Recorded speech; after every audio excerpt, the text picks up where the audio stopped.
When I came home, there was a man in my house. I fought with this man. He had a mechanical arm. You find this man. You find this man. Hello and welcome back to more Films Under Constant Critique, where we take a look at films, some good, some bad, and some downright awful. I'm Bongo Baikov, joined by our host Maverick, Dren, Zaria. This week we are taking a look at the 1993 film, The Fugitive. Yes, which is another one of your ideas. Yes. And coincidentally, it is this year is this movie's 30th anniversary. Oh, really? 1993. And I also realized this also means we've done a movie for almost every year of the 90s now. What year are we missing? 1991. Okay. So The Fugitive cost $44 million and made $368.9 million. That's pretty good. It was the third highest grossing film of 1993. It's pretty obvious what number one was, Jurassic Park. Yeah. And number two, but I was a little surprised by this, Mrs. Doubtfire. Really? Second highest grossing film of 1993. Huh. And fourth was Schindler's List. Oh. So this made more money than Schindler's List, apparently. Huh. If you want, we could start with our initial thoughts then. Yeah, do you want to go first, or do you want me to go first? I guess I'll go first. So this is a movie both of us have seen before. I've seen it a few times. The first time I saw it, I actually just saw the ending of it on TV. Because this movie it used to get shown on TV a lot. That was kind of a joke that my dad, I bought the movie on Blu-ray, and my dad said we could just watch it on TV. It's on TV all the time. There was one day where we watched it, and then after we finished it, lo and behold, it was on TV that day. So, thankfully, I saw it under better circumstances than I did last time, because the last time I watched this, it was back in high school, and I was really sick that day, so... And rewatching this, my views on it haven't changed that much. You know, it's still a pretty good movie. It's well directed. It has good action scenes, a good music score, a, for the most part, believable plot, and really good performances from Harrison Ford and especially Tommy Lee Jones. It's one of those roles where you watch it and you're like, yeah, I can see why they cast him. Yeah. I can't really think of any huge glaring problems. There's maybe a few moments where I think, okay, that's a little unrealistic, but whatever. Yeah, I don't entirely remember when my first time was watching it. I think it would have been in high school at some point. I might have been in middle school, actually, now that I think about it. It was in it was at a sleepover in a friend's basement, which is interesting. An interesting circumstance to see it, but anyway, keep going. So I don't entirely remember, when I first saw it, but at one point when me and another one of my friends got really into collecting VHS tapes, do you have this on VHS? I do. We ended up finding it at a Goodwill. I think it was one of the first VHS tapes we actually ended up getting, and I'll be honest, I do kind of love this movie. I watch this pretty, usually at least once per year, I'll go and watch this. Really? Oh, that's interesting. Yeah. So I do really enjoy this. Tommy Lee Jones, I think, is just fantastic in this, as well as Harrison. Yeah, Harrison Ford's really good, but every scene Tommy Lee Jones is in, he's just... Yeah, he steals each scene that he's in. It's all shot pretty well. A lot of the action scenes are really fun. The music's pretty good. I'd say my only real criticism of the movie is it does get a bit long towards the end. Yeah. Just some of the plot points are sort of drug out a little bit at the very end. But other than that, I think it's a really good movie. If I was going to say I had a problem with it, I do feel like the movie is kind of turns into two movies. Yeah, it really does. It starts off kind of actiony, takes a break and becomes a detective movie, and then it goes back to being an action movie. It's a little bit weird, and I think the twists in it would have worked on me a little bit better if I hadn't known most of the plot beforehand. Because this was another movie where I'd read the plot synopsis of it on Wikipedia years before I ever saw it, so I kind of knew what happened in it, but anyway. Although now I've, watched it multiple times, so it doesn't matter quite as much, but... Yeah. Okay, so this movie was directed by Andrew Davis, and he is an action movie director, if you can believe that. A lot of movies set in Chicago, too. That's another thing we should point out. Yeah. He also directed Code of Silence with Chuck Norris, Above the Law and Under Siege with Steven Seagal, Chain Reaction. Oh, is that Keanu Reeves? Yeah, Morgan Freeman. That's not good. And Holes. Really? Yes. I was not expecting a Holes connection. Okay. Is this I guess this is our third direct Holes connection, because Sigourney Weaver. And then Shia LaBeouf. Yeah. Well, who did the music for Holes? I don't know. Maybe it was the same guy. Joel McNeely. No, I don't know. Else. He did a movie called Hitler's Daughter. Okay. Oh God. The movie stars Harrison Ford, of course. I mean, yeah. And he's still the actor who has appeared in the most movies on this podcast. This is the 13th. That's pretty impressive. Done on the podcast that has Harrison Ford in it. I mean, to be fair, he is the actor that points the most in his movies. So it's almost like he's forcing us to watch all of these. Tommy Lee Jones, who we haven't had since Batman Forever. Yay. At least he gets to redeem himself in this movie. Yeah. Probably, maybe it's because he didn't have to work with Jim Carrey on this movie. Oh, and one other person to note is Jerome Crabbe, who... It's Jeroen Krabbe, he's Dutch. Yeah. And we just had him as the villain in the 1989 Punisher. And he's the villain in this.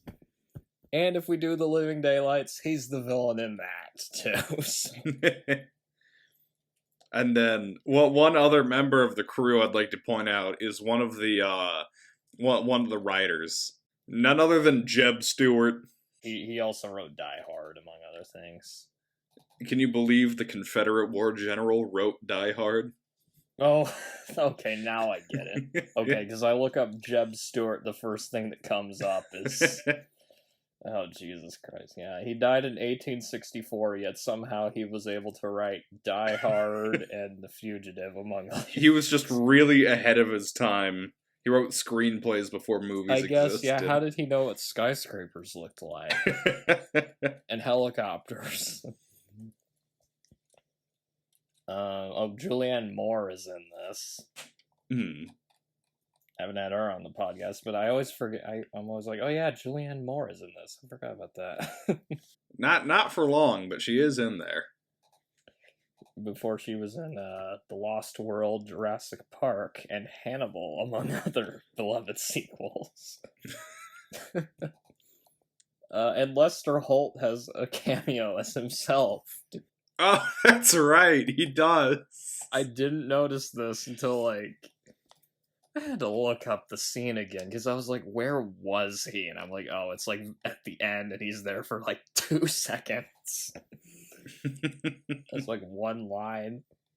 And he doesn't look like what he looks like now. This was like 30 years ago. So what's interesting, some of the other casting choices for Dr. Richard Kimble, Harrison Ford's role, included Kevin Costner. Okay. Alec Baldwin. Okay. Nick Nolte. Okay. And Michael Douglas. I could see Michael Douglas. Which, funny enough, while watching this movie, I was thinking about Falling Down. Because they both came out the same year, and they also... The way they're shot, just something about them looks kind of similar. I don't know. I guess both of them take place in a city. But... Imagining this movie, but with, Michael Douglas's character from Falling Down in place of Harrison Ford. Tommy Lee Jones would not survive very long. Other casting considerations. So, of those, you thought Michael Douglas would be the most fitting? Probably, yeah. I could sort of see Kevin Costner. Not so much Alec Baldwin. Nick Nolte, maybe, but... Okay. The other casting considerations for Samuel Gerard, which is Tommy Lee Jones' character, included Gene Hackman. Oh. And John Voight. Huh. After reading that, I was like, this does feel like a Gene Hackman role. Yeah. I could see Hackman, but I feel like Tommy was the better choice for sure. Which shows how good of an actor he is. That's when an actor was, right for the role, when, it's hard to picture somebody else doing it, and this was, one of those roles that is... Very few actors get a role like this, that they can just sink their teeth into like that. The music was done by James Newton Howard. And he is a returning composer. Oh, really? Because he also did the music for The Happening. Oh, no. And he collaborated with Hans Zimmer on Batman Begins and The Dark Knight. Huh.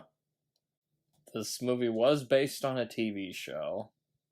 A 120 episode TV show. Yeah, and I'd never watched it before, but I decided, we're doing a podcast on this movie. I might as well watch at least one episode just for comparison. And the premise is similar, but that's really about it. I mean, it starred David Jansen and Barry Morse. David Jansen played Kimble, and Barry Morse played Gerard, so... Okay. And, I think the first season of it was black and white, and then it switched to color later. Okay. That would make sense. It's not really, it's not as much of an action show as the... the movie is definitely more action than the show is. And it was just strange watching it, because I'm like, yeah, I mean, okay, there are some similarities where, but one huge difference is his wife was killed during, a robbery. Huh. But there isn't, the whole, it was, a pharmaceutical business conspiracy or something. Yeah. Going on, or maybe it was, I don't know, I didn't watch, the finale or anything, so... I remember thinking, I like this show a lot more if Harrison Ford was in it. Let's go. What I came away with.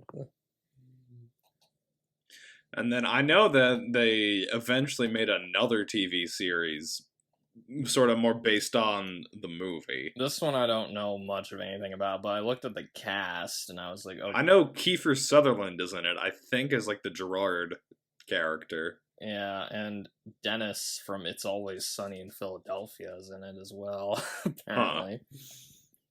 But yeah, I don't know much of anything about it. I don't even know if it's good or not. So, yeah.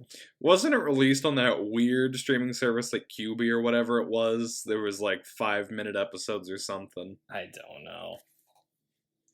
This movie has nothing to do with the 1947 movie of the same name. Although that did have a different Ford involved with it. Was it? John Ford. Yep. And there is a Bollywood ripoff. Oh, that's what we like to see. And I watched this earlier today just because I was curious. Like, once I found out this exists, I'm like, okay, I need to fucking see this. It's called, Nirnayam. I'm probably mispronouncing that. So in this version, instead of being named Dr. Richard Kimble, he's named Dr. Roy. And basically what this movie is if you took The Fugitive, made it a Bollywood movie, and turned the first half of it into a love story between two doctors. And then one of the doctors gets murdered, and that's when the plot starts resembling The Fugitive more. But the first half of it doesn't. Strange. The first half of it doesn't even feel like The Fugitive, but then once it does, like, there are scenes that are direct copies of scenes from the movie. Like, the dam scene isn't in there, but like the part where he shaves, the prison bus crash, if you name a scene off, it's probably in there. Well, some of the action scenes are a little bit different, but like, I mean, just some of the basic plot beats are about the same. It's kind of just like, I'm surprised they didn't get sued or something. How was the soundtrack? I wasn't that impressed with the soundtrack, although there was one song in there that might have been a Coca-Cola ad. Because they're like singing, and the background's just all Coke ads. Like, it's so weird. Like, just. Oh my god. It was pretty bad, though, if I have to say. But Bollywood movies, they're always an interesting experience. Yeah. And The Fugitive did lead to the kind of sequel, U.S. Marshals. I have not seen that, but I have not heard good things about it. It's pretty bad, yeah. It's very boring and forgettable. I mean, it has Tommy Lee Jones in it, but no Harrison Ford, which, granted, I don't know how you would continue the story with Harrison Ford. I mean, that's kind of wrapped up in the first movies. I think it would be kind of funny if Dr. Kimble married another woman who died under mysterious circumstances connected to a one-armed man, and so Harrison Ford had to go on the run again, and Tommy Lee Jones had to track him down again. That'd be so ridiculous, yeah. I didn't kill my new wife. I don't care. I don't care. Again. Haven't we done this before? But yeah, U.S. Marshals, there's no you don't need to seek that one out. It's not very good. Unless you're really, really curious to see a young Robert Downey Jr., but there's plenty of other places you can get that. So yeah. There's also a parody version starring Leslie Nielsen called It's called Wrongfully Accused. And it also features Richard Crenna in the Tommy Lee Jones role. Yeah. I actually have this on DVD because I bought it's like a 4-movie set without all the Naked Gun movies in it, and also this. Yeah. It's kind of a fun random thing to just throw in. Yeah. It's not great, but I mean, it is Leslie Nielsen, so it does have some funny parts in it, at least. Yeah. I like the poster for Wrongfully Accused. It's pretty funny. That's pretty good. Yeah, it's pretty funny. So, The Fugitive got 2 thumbs up from Siskel and Ebert. Okay. Both of them gave it 4 out of 4 stars. Roger Ebert described it as having a Kafka-esque view of the world, which Huh. I don't remember that. And I'm not quite on board with that description, but And if you're wondering, they didn't like U.S. Marshals, so... yeah. Leonard Maltin. I'm gonna have faith in him and say he gave it at least a 3. He gave it 3.5 out of 4 stars. Good. He called it a slick, solid update of the 1960s TV series. Great action and stunts, including an eye-popping bus crash/train wreck. But it's the cat and mouse between 2 strong personalities that makes this work. Okay. But then he loses some of that goodwill when, in his review of U.S. Marshals, unbelievably, he gave that 3 out of 4. Really? Considering some of the movies he's disliked, that's ridiculous. He said, action thriller scarcely takes a breath, falters towards the finale, and doesn't know when to quit, but still entertaining. Oh my god. We shouldn't be surprised. It's on the same, level as Batman Forever, we should point out. Does he just forgive Tommy Lee Jones for everything or something? Apparently, maybe he just really likes Tommy Lee Jones. The movie was nominated for 7 Oscars, including Best Picture. Wow. Which it lost to Schindler's List. I mean, I'm not surprised by that. Although Tommy Lee Jones won Best Supporting Actor. Which I was always surprised by that, considering the competition that year. Because he had Ralph Fiennes in Schindler's List. Oh, yeah. Leonardo DiCaprio in Gilbert Grape. John Malkovich in The Line of Fire. And Daniel Day-Lewis in The Name of the Father. I mean, those are some names. That's that's some pretty stiff competition. Yeah, and they're like, oh, Tommy Lee Jones. He's good at playing a U.S. Marshal. Okay,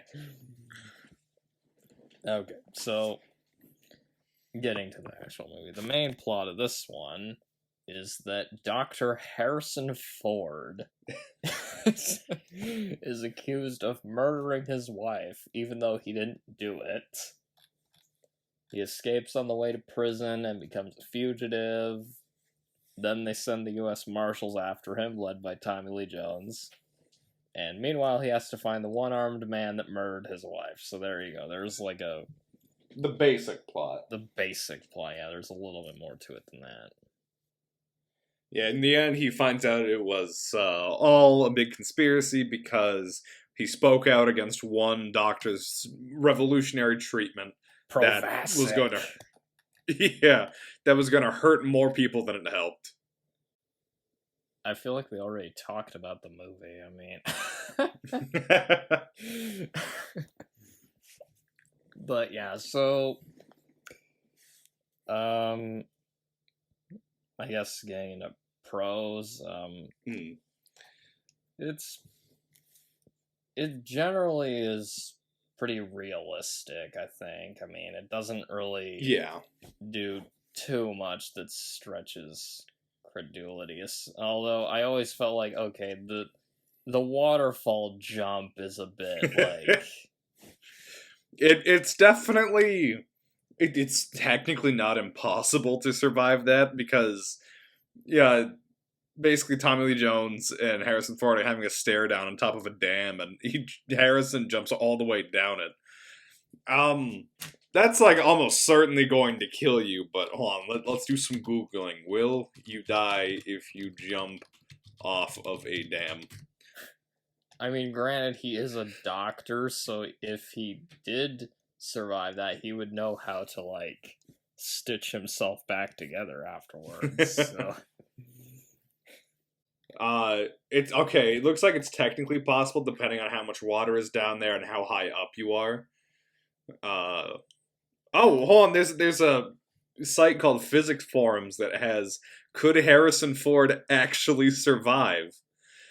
In summary, it is possible that Harrison Ford's character could have survived if he had landed on the surface of the water and not hit the damn wall. However, the calculations suggest that he would have had to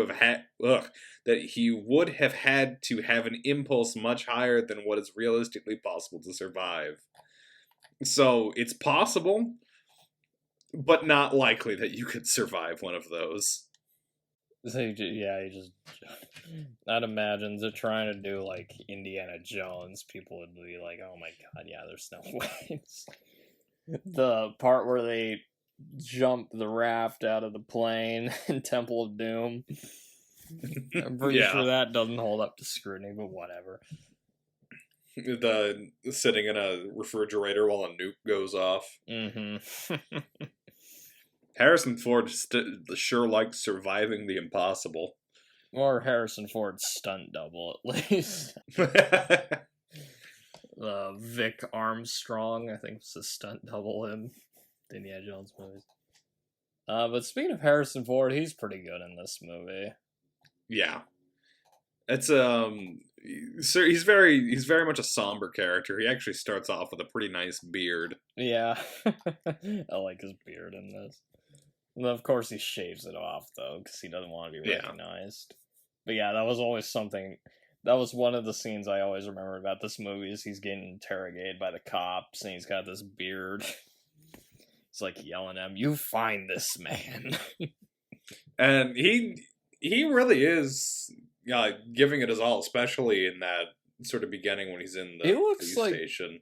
Genuinely like nervous and like nervous and devastated that his wife is dead. Yeah. Like you're totally on his side like the whole movie, you know. And that is sort of a pretty interesting sort of relationship that he and Tommy Lee Jones have in this movie, because Tommy Lee Jones is technically the antagonist for a good part of this film because you are rooting for Harrison Ford to get away. But he's really just a guy doing his job, I mean. Yeah. And so when you're rewatching it and you know basically what happens, it feels like they're both kind of protagonists. They just have to go against each other for like the first 2/3 of the movie. I just love that scene when they first meet in that tunnel. Yeah, in the dam. And like he like yells, "I didn't kill my wife! I don't care!" Because I mean, it's true. I mean, his job is he just has to apprehend him. It's not to like. Yeah, it's not to investigate, not to clear his name. He even says like later in the movie, "I'm not trying to put a puzzle together" or something like that. Yeah. For some reason, the shots of him sitting in the room with the police made me think of his scene in Apocalypse Now. I don't know why exactly, but it might just be because he looks really serious. Because his scene in Apocalypse Now, he's just in a room with a bunch of guys and they're listening to like a tape or something. I don't know. One thing that would really change this movie, though, is if the plot twist was that he did murder his wife. That would be a very interesting plot twist. Yeah, which is the direction I thought they were going to go in Presumed Innocent, but not quite. I guess that's kind of a spoiler for that movie, but... Because that movie, he's also accused of a murder in that one. Yeah. Well, it's a very different a very different tone and style than that movie. Another thing about Andrew Davis movies is a lot of them are set in Chicago. Yeah. And he's really good at shooting Chicago. The city does look pretty impressive. Yeah, like this one especially, like there's a lot of really good shots in this one, and like Mm.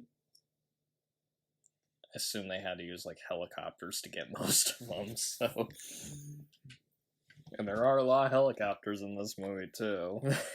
Yeah. I just like the way helicopters sound, you know, like I should just maybe sometime I should just get my own helicopter or something. And this has the same cinematographer as Raging Bull, which I didn't realize. until this Really? Yeah, I was like, well, no wonder it's shot so well then in that case. Yeah. Yeah, no, it was the one-armed man that killed his wife. But not Captain Hook, it was some other one-armed man. Former police officer, as it turned out. What's his name? Sykes. Yeah. But not from Oliver Twist. There's a different Sykes. Frederick Sykes, not Bill Sykes. And he's not in the movie that much, but he does leave an impression. Yeah. He's a pretty tall, imposing dude. If he's able to, like, take on Harrison Ford, I mean... Yeah, no, that's pretty impressive. You know... Because you look at, like, the Indiana Jones movies, like, the only guy who's really able to, like, kick Harrison Ford's ass in those is Pat Roach, so... He's also got one good line that I have down, what is this, a trench coat convention? Oh, is that when the marshals show up at his house Yeah. and they're yeah, that's right.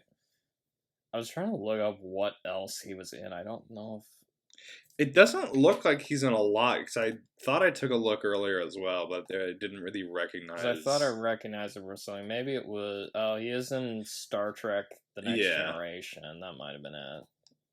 And Babylon 5. Although in both of those, he probably has a ton of makeup on, so you can't recognize him since he's an alien. All the stuff on the prison bus kind of made me think of Con Air.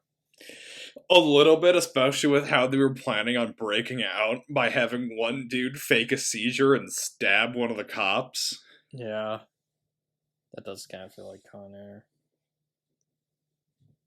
There are some things, though, that set this apart from just your typical action movie. One is Harrison Ford's character. One thing I like is that even while he's, like, in danger, he's still trying to help people.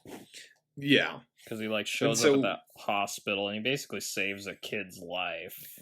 Yeah, and then one of the officer that gets impaled on the bus, he makes sure that the paramedics know what's wrong with him when he's trying to break out of the hospital.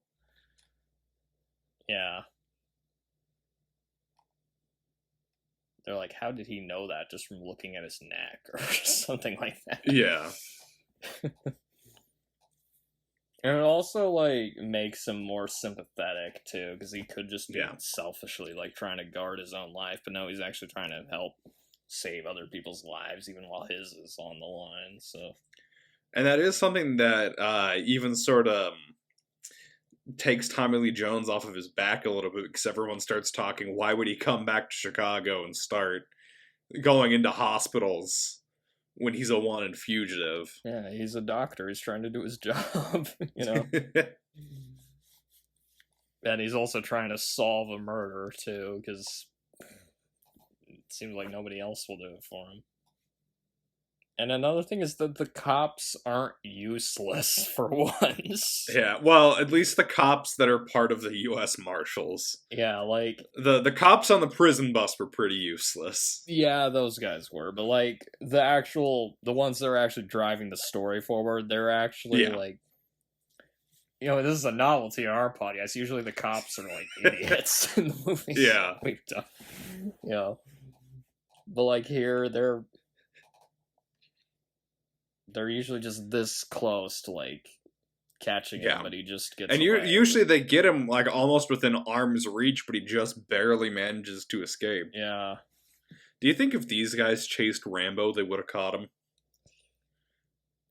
They probably would have been nicer to him as well. That's a good point. Because, like, yeah, the cops in that were just assholes. I guess it depends which part of Rambo you're talking about. Are you talking about, like, when they... Well, I was thinking more so when they're trying to hunt him down in the forest. Okay, yeah. Because then, who knows, maybe Rambo would have killed them then in that case. So speaking of the Marshals, Tommy Lee Jones, we should mention him. Standout performance in this movie. His first scene, like, even just in his first scene, he just shows up in this movie and you know that he means business. Like, yeah. You can see why this dude is, like, in charge.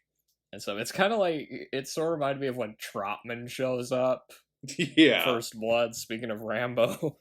Like, Trotman shows up and you just know, yeah, this guy's serious.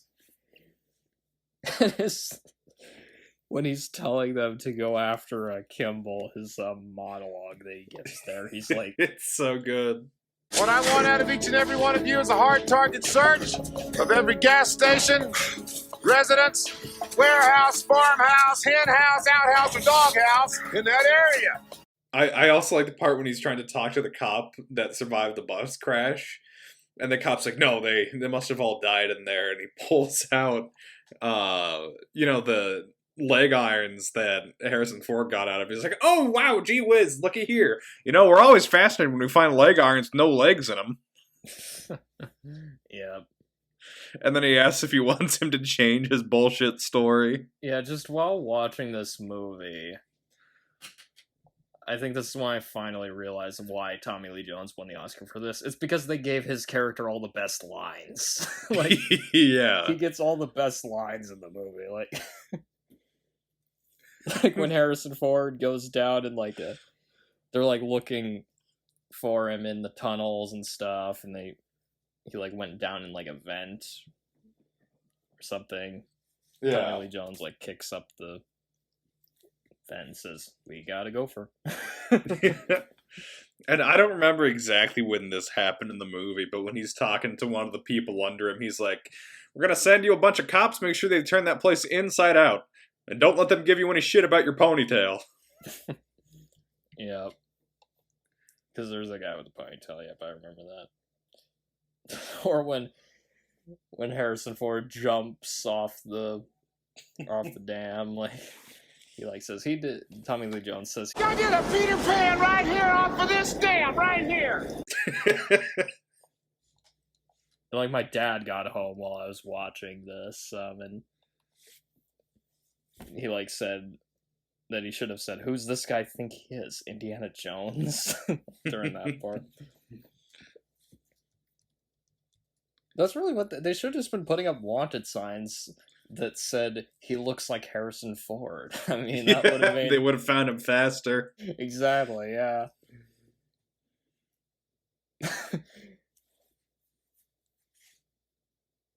And after he jumped down in the water, one guy says that he's fish food, and Tommy Lee Jones says to go catch the fish that ate him.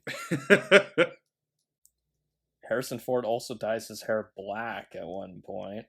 Oh, that's right, yeah. I forgot about that. He ends up moving into this, weird, the basement of somebody's house, and they end up getting arrested at one point. Yeah. For dealing drugs. He also steals a guy's name tag, and it's a Spanish name. Yeah. I don't know about you, but I completely buy Harrison Ford as a Spanish guy. I mean, we know how good he is with Scottish accents. So, during the St. Patrick's Parade, we could have gotten Harrison Ford's Irish accent. Or maybe that would have been a mistake. I don't know. I'm trying to remember, in Blade Runner, doesn't he do a accent? He does that weird voice when he's pretending to be a manager. Okay, it's not an accent, he's just doing a voice, okay. Yeah, he's kind of talking like this when he does it. Was he doing his David Lynch impression? Yeah. He showed me these things called Wookiees. And I developed a headache.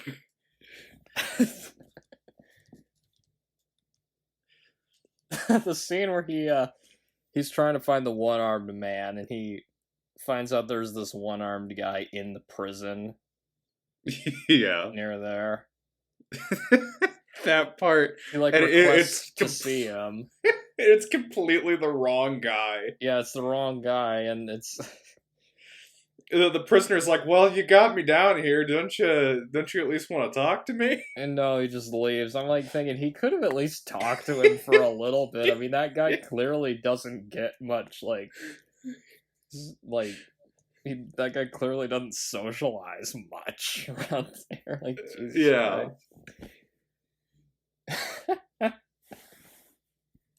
Or there's the part where he runs away and escapes because of the bulletproof glass. Oh yeah, the bulletproof glass in front of the detention center. Although during that scene, I was like kind of thinking, wouldn't the U.S. Marshals know better? Yeah, it might have just been like a quick in the moment thing they tried, but we haven't talked much about the action scenes yet. There's some good action scenes, yeah. Like some of the ones I always remember there's that big chase scene during the parade, which we could have watched this around St. Patrick's Day if you wanted to. I keep forgetting it's a St. Patrick's Day movie, technically. The part where the bus crashes, that's pretty good. That's it's a bit ridiculous, but that one's pretty fun. The only thing I always found a little ridiculous about it is just Harrison Ford just looks kind of weird in a yellow jumpsuit, so when he's like running away. Yeah. But like the actual the special effects there look pretty good. And the bus ends up crashing onto a train line, and so it causes this massive train derailment that explodes, which is a pretty good effect. Yeah. Where there's the big fight at the end of the movie. Well, two big fights at the end of the movie. The subway train fight with Sykes, the one-armed man.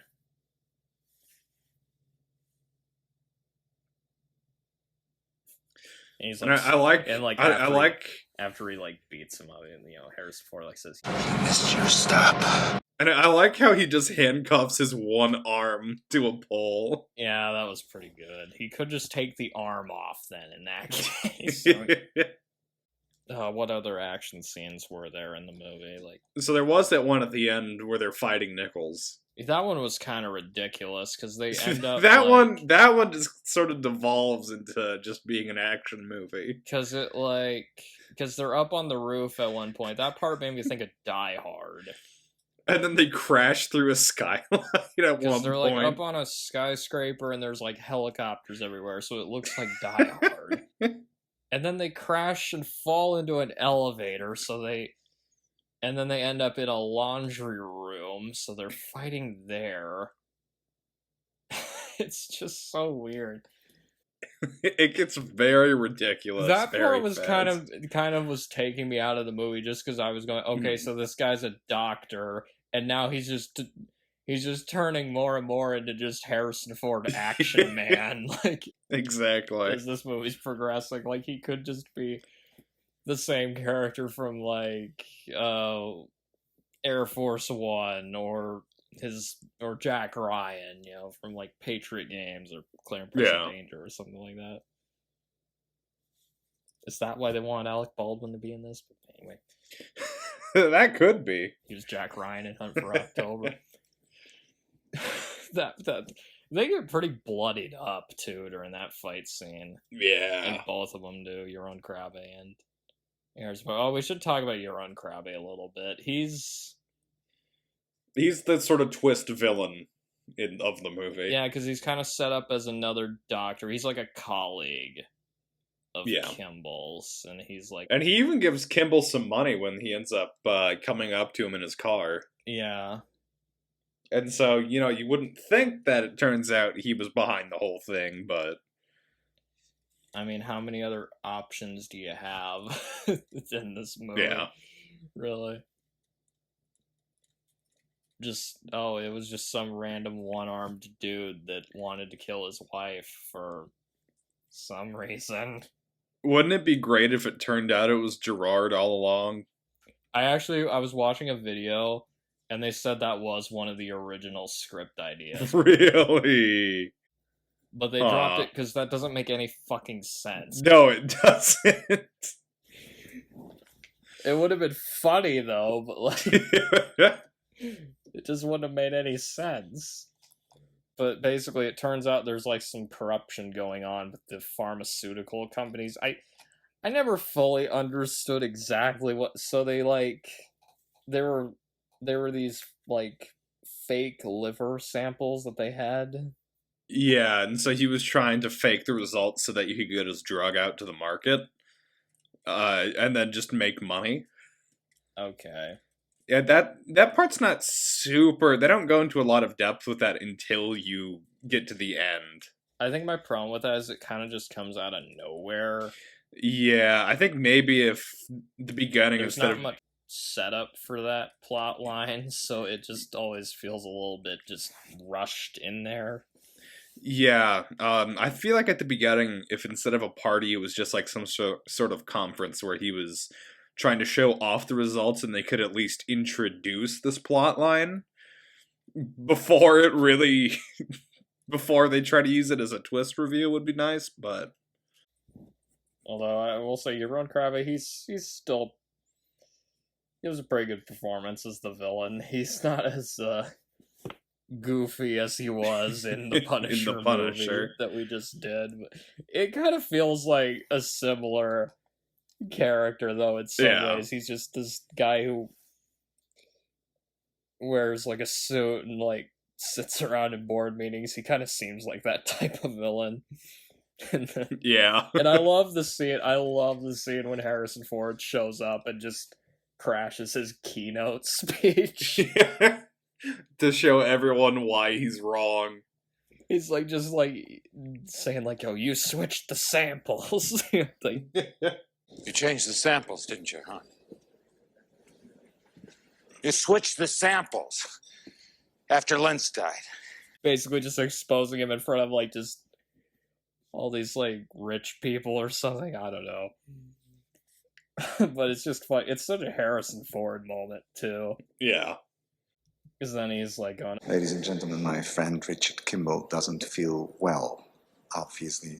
he like stops his speech and then says, "Oh, we could talk about this like over there or something," and just like he's like, Harrison Ford keeps like shoving him. It's so funny. After Lentz died, you were the only one who had the access. You switched the samples and the pathology reports. You kill Lentz too, huh? Like, there's very few actors that I enjoy seeing angry as much as Harrison Ford. I mean, Yeah. so when that dude is angry, like when he's mad at you, you're just like, oh no, I really fucked up tonight. Because then he gives you the finger of doom. He falsified his research so that our DU-90 could be approved and Devlin McGregor could give you Provasic. And then the ending, that's when Gerard shows his true colors. He reveals that he believes Kimble now. Because they sort of did their own side investigation for and a I little like bit. that Kimble's even like the one that saves Gerard there at the end too. Like he Yeah. because Euron Krabbe's character, Dr. Nichols is his character. He's like trying to kill him, but then Harrison Ford knocks him out. Yeah. We get the most relatable line in the movie where Tommy Lee Jones says, "It's over now. You know, I'm glad. I need the rest."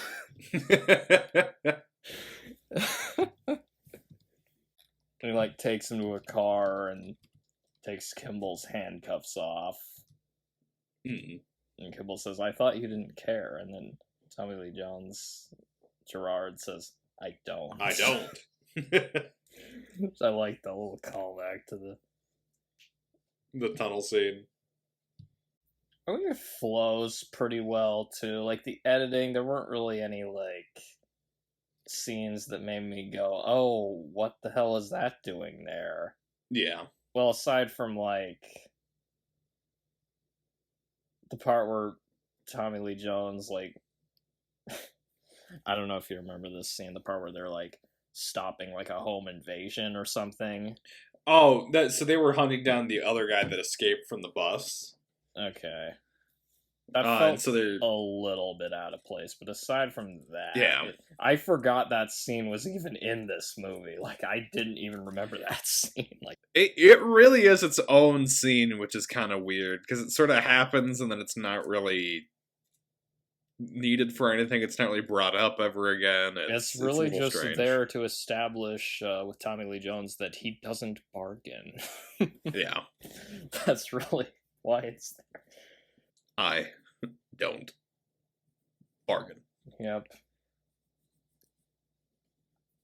I forgot to write my overall thoughts. Damn it.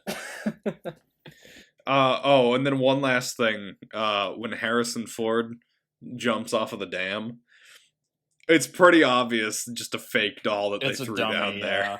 I could tell it was a dummy, yeah.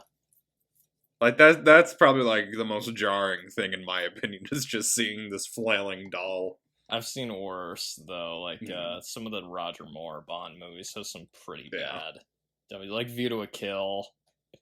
There's some really bad dummy shots in that one, like when Christopher Walken drops the guy out of the blimp, or or hell, when Christopher Walken himself falls off the Golden Gate Bridge at the end. Yeah. It's so obvious. Yeah, I'd say overall it's a pretty good movie. Yeah. It's a good action thriller. The performances are good. You know, Harrison Ford and Tommy Lee Jones especially. There's some good action scenes. Like, it's a concept that I think on its own, it's nothing too special or unique, but it's handled very well. Yeah, it has good execution. I think that's why it works. You know, like, they had a good director behind it. Good writers. Again, most of my notes, it was just, and then Tommy Lee Jones says. So he gets, like, all the best lines in the movie. Oh, one thing I forgot to mention, there was, like, one character that sort of looked like Chekhov with a beard. Real. I'm trying to remember. Cosmo. Oh, okay. Yeah. I kept waiting for him to ask where they keep the nuclear vessels. And again, the movie, it never becomes too ridiculous. That's like the thing with action movies, is there is a point where you could become too ridiculous. And I think this one, like, yeah, there's a few things that you're like, okay, that's a little implausible. But generally, for the most part, it still feels like something that maybe could happen in real life, you know? Yeah. Or maybe I just like this movie because Harrison Ford's in it. I don't know. I'll watch just about anything that has Harrison Ford in it, if it isn't obvious by the fact that we've done 13 of his movies on the podcast. I'm pretty sure most of those are Indiana Jones and Star Wars, though. That's what bumps that number up so high. Because he's in, what, like 5 Star Wars movies and 5 Indiana Jones movies? Yeah, that's gonna inflate those. Plus, then 2 Blade Runner movies. 2 Blade Runner movies, yeah. Oh, that'd be interesting, doing The Fugitive, but in a Blade Runner setting. Would that be the one? I guess that kind of is the first Blade Runner movie, because he is hunting after replicants. So it would be the version of The Fugitive where instead of Harrison Ford being hunted by Tommy Lee Jones, It's set in the future. Harrison Ford is a Blade Runner hunting after a replicant played by Tommy Lee Jones. That'd be pretty good. Like, maybe he's just like a disciple of Rutger Hauer in the first movie. Oh, jeez. Yeah, we haven't gotten any good, or at least not that I know of, any good Tommy Lee Jones occultist roles, so who knows? That might be a good use for it. Did you say occultist roles? Yeah, like as a cultist. I can't think of any, yeah. I feel like he'd play a good cult leader. Usually he's playing, like, cops or, Usually just cops. yeah. Or Agent K. That's basically a cop. We should probably wrap up this episode. Wrap this up, yeah. Join us back next time for the heart-pounding adventures of Jason Statham. Are we doing this as one or, like, two? Let's do it one episode with both movies, because I don't know how much substance there's going to be to either one. I don't either, yeah. I was like watching the Transporter movies, and I'm like, if we were gonna do those on the podcast, we could just do all three of those as one. Or four, Yeah. Sorry, there's four of them. There's four of them, I forgot about that. Hopefully the Crank movies are more enjoyable than those were. Yeah. We shall see. This is our first... I also realized, I was like counting, once we do Crank High Voltage, that means we've done 100 movies. Nice. So yeah, congratulations, Mr. Statham. Until then, roll the Andy Griffith. Good night, you stupid idiot. Good night, you miserable slob.